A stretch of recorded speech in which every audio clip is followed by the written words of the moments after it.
Look at your calendar. Look at your daily schedule. Most people wear their busyness like a badge of honor. They rush from meeting to meeting, answering hundreds of emails, scrolling through infinite feeds of information, believing that motion equals progress. This is the great deception of the modern working class.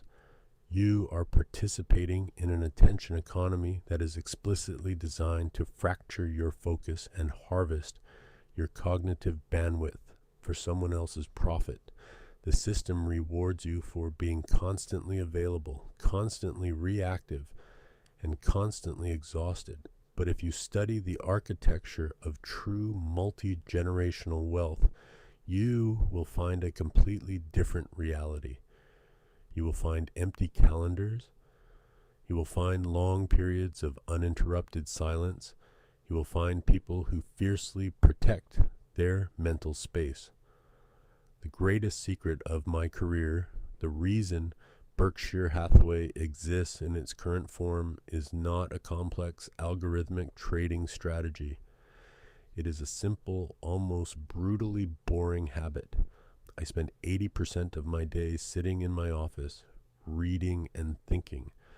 To the outside world, to the middle management mindset, this looks like doing nothing. But in the realm of compounding capital, it is the ultimate form of leverage. We live in a world where everyone wants the shortcut. They want the stock tip, the secret crypto coin, the magical morning routine. They refuse to accept the physical reality of how knowledge works. Knowledge is not something you download in a 5-minute summary video. Knowledge is a compound interest machine. When I read 500 pages a day, I am not just memorizing facts. I am building a lattice work of mental models. When you read a financial statement, a biography, or a history of market cycles, you are depositing a small unit of understanding into your brain. At first it seems useless, but over decades these units begin to connect. They form a web of pattern recognition. When a crisis hits, when the market crashes and blood is in the streets, the person who has spent 20 years reading and thinking does not panic. They see the pattern. They recognize the asymmetry. While the crowd is reacting to the emotion of the moment, the reader is reacting to the historical probability. That is how you buy assets for pennies on the dollar.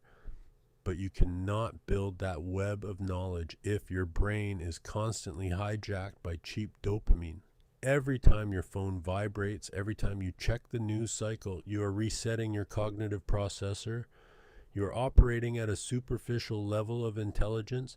To make a billion-dollar decision, you need to hold a complex, multivariable problem in your mind for hours, sometimes days, without breaking your concentration.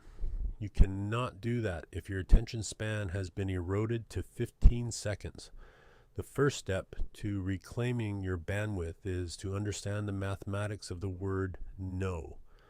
The difference between successful people and really successful people is that really successful people say no to almost everything. Every time you say yes to a mediocre opportunity, a useless meeting, or a shallow conversation, you are mathematically destroying your capacity to say yes to a great opportunity.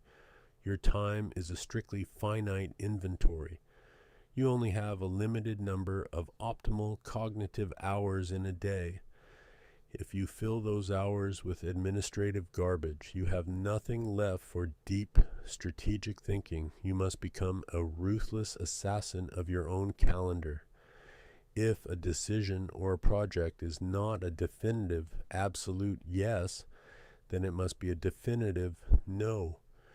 You have to build a moat around your time just like you build a moat around a business. People will be offended. They will call you arrogant. They will say you are inaccessible. You must let them. You cannot protect your inner scorecard if you are constantly managing the expectations of the outer scorecard.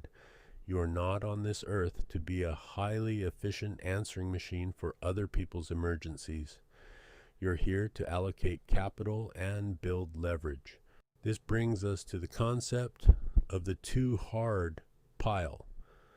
The arrogant mind believes it must have an opinion on everything.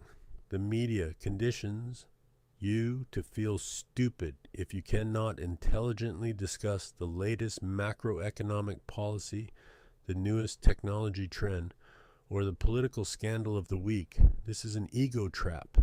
The ego demands that you participate in every conversation. The rational capital allocator does the exact opposite. On my desk, I have 3 theoretical boxes: in, out, and too hard. The vast majority of investment opportunities, the vast majority of new technologies go straight into the too hard box. I do not understand them, and more importantly, I do not need to understand them. You do not get paid for the degree of difficulty in investing. You get paid for being right. It is a game of probability, not a diving competition. If I can find a simple business like a chewing gum company or a railroad that I understand perfectly, I will swing heavily at that pitch. I will ignore the complex, high-flying tech startup that I do not understand. Shrinking your universe of focus is the ultimate superpower. When you admit what you do not know, you define the borders of your circle of competence. Inside that circle, you are a predator. You understand the variables better than anyone else. Outside that circle, you are prey. Most people lose their wealth because they step outside their circle, fueled by the fear of missing out, and try to play a game they do not understand. By spending 80% of my day reading, I am slowly, methodically expanding the borders of my circle. But I never, ever step outside of it. If you want to escape the gravity of average results, you must perform a radical audit of your information diet. You are what you consume. If you consume outrage, clickbait, and shallow entertainment, your thoughts will be fractured, fearful, and shallow. You will be easily manipulated by fear and greed. If you consume dense, difficult, historically significant material, your mind will become an impenetrable fortress. You must treat your attention as your most heavily guarded asset. Turn off the notifications. Disconnect from the 24-hour news cycle. The news is a business designed to monetize your anxiety. It is not designed to make you wealthy. The information that will make you rich is rarely breaking news. It is hidden in the footnotes of an annual report. It is buried in a book written 50 years ago. It requires patience to extract. The ultimate test of your financial discipline is not how well you can save money, but how well you can save your time. We all start with the exact same 24 hours. The billionaire and the beggar have the exact same daily allocation. The difference is entirely in the allocation of that asset. If you are constantly exhausted, constantly busy, and yet never seem to move forward, you are misallocating your cognitive capital. You are fighting the physics of wealth. Stop glorifying the hustle. Stop trying to do 100 things poorly. Sit down in a quiet room. Pick up a book that forces you to think. Isolate the variables that actually matter. Wait patiently for the one fat pitch that aligns perfectly with your circle of competence. And when it finally arrives, swing with absolute concentrated violence.